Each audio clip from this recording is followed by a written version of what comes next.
Their job has to look at infractions across the border, either by Israel or by Hezbollah, but they're under threat. Israel has asked them to vacate their bases. Now, UNIFIL have said that that's not something they are willing to do. In fact, the Irish president, who in Ireland is a major component of the peacekeeping force, Michael Higgins, has said it was outrageous that the Israeli Defense Forces, the Israeli army, threatened UNIFIL peacekeepers and attempted to get them to evacuate the villages and towns that they're supposed to be protecting. The United Nations is calling out Israel and the Israeli Defense Forces for intentionally opening fire at peacekeepers in Lebanon, wounding 2 of them as a result. Now, there are 2 separate episodes where Israelis ended up risking the lives of these UN peacekeepers. One of them was in Nakura and the other was in Labune, which is nearby. Now, let's start with Nakura and what happened there. The 2 soldiers, luckily, are not dead. It's actually a shocking update to that story, considering the fact that oftentimes we do these stories, people do end up dying, but they receive treatment at the hospital. They do not have life-threatening injuries. However, those 2 individuals were from Indonesia, and it's important to kind of know what UNIFIL is, right? So UNIFIL is a peacekeeping group in Lebanon, and they were formed after the Israelis had left the occupied territories of Lebanon. And so the whole point is to keep the peace between Hezbollah and the Israelis. And what's interesting is it seems like they're being targeted here. So the peacekeeping mission in Lebanon, or UNIFIL, says that the Israeli tank hit an observation tower at their headquarters in Nakura. And according to a UNIFIL spokesperson, Israel's military established new positions right next to this peacekeeping mission in southern Lebanon. And the IDF was firing at Hezbollah positions from those locations, which obviously put the lives of civilians, and in this case, the peacekeepers, at risk. Israel's military, though, says it had asked UNIFIL to relocate its personnel as it invaded southern Lebanon, but that the mission had declined to do so. An Israeli military official confirmed the presence near that peacekeeping base and said that Hezbollah was launching rockets from next to the base with impunity. But I think the second incident is the more questionable one, if I want to be generous in the way I describe it. This is the one that happened in Labune, which is about 2 miles away from Nakura. And so basically, it appears that the IDF was intentionally targeting the peacekeepers in the second episode, because the IDF soldiers ended up hitting the entrance of a bunker at this separate base nearby where the peacekeepers are sheltering. So UNIFIL said vehicles and communications equipment were damaged. It also said that a day earlier, Israeli soldiers had fired at and disabled the security cameras around the perimeter of the UN facility in Labune. I wonder why they did that. Real strange. Now, any deliberate attack, this is a statement, of course, from the UN, on peacekeepers is a grave violation of international humanitarian law. The UN force said in a statement on Thursday, adding that it was following up with the Israeli military. But when asked for comment, Israel's military said it was doing what they always do, looking into the reports that its forces had fired on peacekeepers. And look, we know what the results of those internal investigations end up being. Either they don't ever follow up and we never hear about it again because they commit some other atrocity that people are outraged by, or they say that they have cleared the IDF of any wrongdoing and it was totally the fault of some militant that was using human beings as a human shield.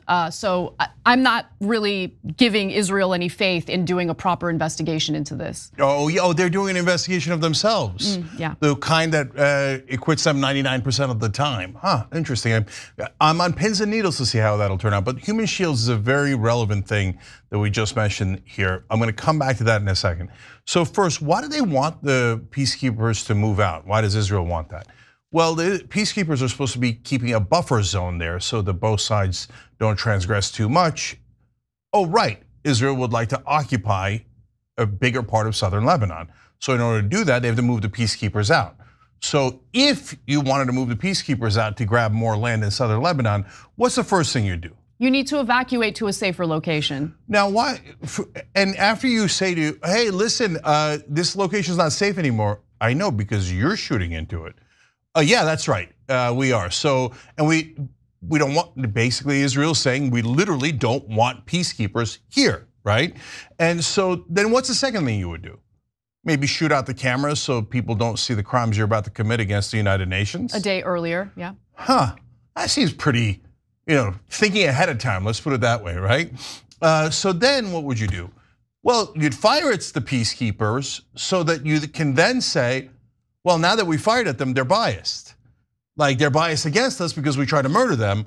So that's why you can't trust the peacekeepers anymore. They should just get rid of them entirely. How do they make an excuse for targeting the bunker where Italian members of UNIFIL are sheltering? So right, like was Hezbollah shooting from the bunker? Obviously not, it's the bunker. Yeah, that leads to two important things. Number one, Israel's totally out of control now. And so firing at Italians, what are you, nuts? Are you nuts? Okay, so the people of Israel, the people that support Israel, you really think, I know you think that you're defending yourself against the mighty Palestinians and the mighty Lebanese who are about to wipe you out any second now. And you can't see because you're so blinded by your bias. No, you're Goliath. You have a massive military that has now attacked 5 of your neighbors. Lebanon has not entered into Israel. Israel has entered into Lebanon. I know you can't see any of that. But why on God's green earth would you be trying to kill peacekeepers and attack Italians? You know why? Because you're out of control. Totally out of control. So look, Naomi Klein had a brilliant article. You should all read it. We'll get the link. We'll put it in the description box below if you're watching this later. Because she explained how Israel, not Jewish people, she's Jewish, okay? That's why never make it about our Jewish brothers and sisters. It's not about that at all. But she explains Israel is using victimization and mourning as an excuse to go on the offense. And then when you see it framed that way and you see her trace Israeli actions, oh, we are the victims, look at how badly we were hurt. And then using that as an excuse to grab more land, to do more atrocity, do worse than what was done to them over and over and over again. And so she explains it perfectly in that sense. So here they're saying we have a right to defend ourselves. That's why we invaded a foreign country with ground troops and took land. Gee, who said they were defending the homeland and took nearby land before? You could come up with a lot of analogies, by the way. It's not just one group of people. It is every aggressor, every imperial power that would like to take more land. Now, back to human shields, Anna, because this is super important. Okay. So in the midst of this article, they explain, last week, a UNIFIL spokesman said that Israel's military had established new positions beside a peacekeeping mission in southern Lebanon and had been firing at Hezbollah positions from those locations, raising concerns about the peacekeepers' safety. So wait, let's focus on that quote. So Israel took a position behind the peacekeepers, inviting Hezbollah to attack through the peacekeepers or not attack at all. Oh, that's a human shield. Israel and the IDF is literally using the UN peacekeepers as human shields right now in Lebanon. They are doing everything that they said they despised. And that's how humanity works. Power leads to corruption, and absolute power leads to absolute corruption. Let's talk about absolute power because I think anyone who doesn't really have a dog in the fight, and I have no dog in the fight. I just want this killing to stop. I want the war to stop. You look at the situation and you can see how Israel's governance and their military is more and more out of control as this war broadens, the longer this war goes on. And the reason why this is happening is because Israel knows that it has the backing of the globe's foremost military superpower, and that's the United States. And so what did State Department spokesperson Matthew Miller have to say about this incident? What does he see UNIFIL's role as being? And before we go to this clip, I want to remind you all, this is an international coalition of peacekeepers, okay? You have representatives from dozens of different countries serving as part of UNIFIL, and they are soldiers. So, I mean, when you talk about peacekeeping, the peacekeeping mission, they're supposed to have the ability to act as soldiers, in some cases even use force in order to keep the peace if one side is acting belligerent or is threatening that peace with violence. So with that in mind, here's what Matthew Miller thinks the role of UNIFIL should be. What is it that you want UNIFIL to do? Nothing? Just stand there and watch? So we want to ultimately see UNIFIL fulfill its security role.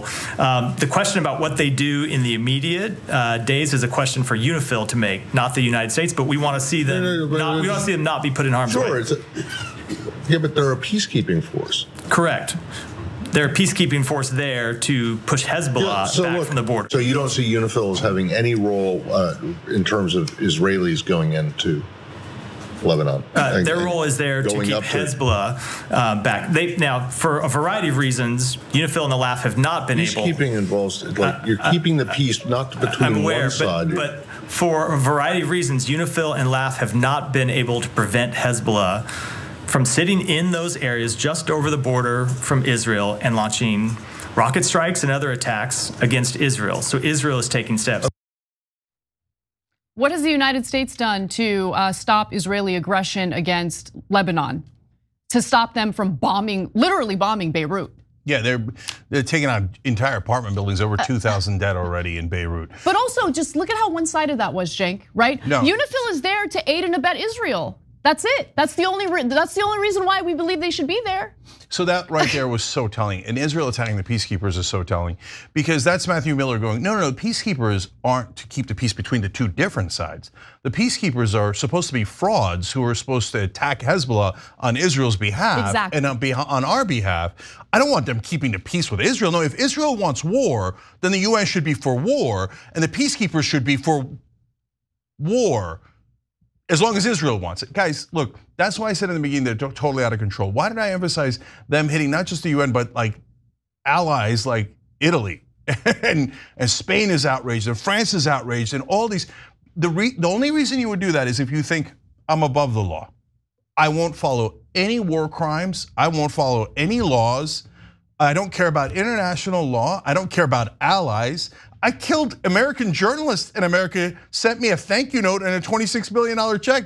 They've killed more journalists than all the other conflicts combined.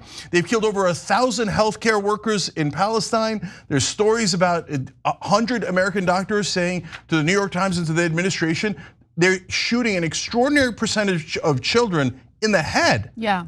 So that is unbelievable because they're saying we're gonna break every law and convention there is. We don't care about humanitarian laws. And what you're not realizing if you support Israel is that's them saying we're officially the bad guys. We kill civilians, we kill health. You know how many ambulances they've already bombed in Lebanon? You know they've almost destroyed all of the hospitals in Gaza? You know how many kids are starving to death right now in Gaza? You think you're the good guys? You're not within 1 billion miles of the good guys. And so when you attack the United Nations peacekeepers, what you're saying is, I'm attacking peace itself. I'm attacking the entire world because I think me and my one ally, the United States, are stronger than the rest of you. And I don't have to follow your laws or your morality. I could just kill anyone I like and take any land I like. So the deep immorality of this Israeli government will haunt us all. It'll haunt them. It'll haunt them. You think this is gonna lead to peace for the Israelis? Which, by the way, I don't think Netanyahu and that disgusting government care about at all. Because think about it. I mean, look, the Iron Dome and the defense capabilities that Israel has, luckily, is able to shoot down a lot of the missiles that are being fired into Israel. They're being fired into Israel because Israel is, bombing the crap out of Beirut, Gaza, Syria, all these different countries. But guess what? Some of them land. And 2 innocent civilians in Israel got killed recently. Netanyahu and that far-right government has blood on its hands. All over its hands. Are you kidding me? Hands, feet, the whole body. This is the worst, some of the worst war crimes of our lifetime. This is a crime against humanity happening right in front of our eyes. Kids who look like they came straight out of the Holocaust, starving. Kids, there's one kid that the doctors report, his whole family's dead. Can we get to that part of the story? Yeah, we will, hold on. So in that, and he says, you know what? What's the point of living? Why don't I just go join the rest of my family in heaven? And so if you can't see that you have become what you despised, There's something wrong with you, deeply wrong with you. So I don't want to hear any garbage about anti-Semitism. So you don't get to murder and slaughter children and doctors and peacekeepers and then claim that you're offended at the criticism. I'm offended by the war crimes and the crimes against humanity, and you're making us pay for it. It's disgusting, and history will judge you super harshly for what you've done. And this is what happens every time.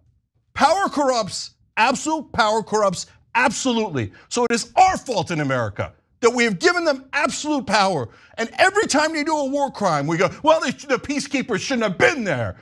The UN should be killed as long as Israel's doing it. Here's another check.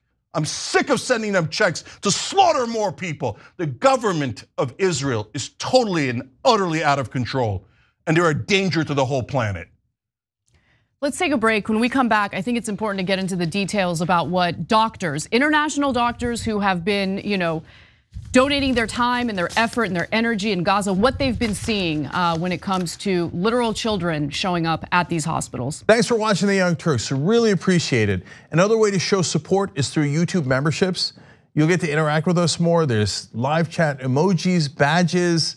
You've got emojis of me, Anna, John, JR. So those are super fun. But you also get playback of our exclusive member-only shows and specials right after they air. So all of that, all you gotta do is click that join button right underneath the video. Thank you.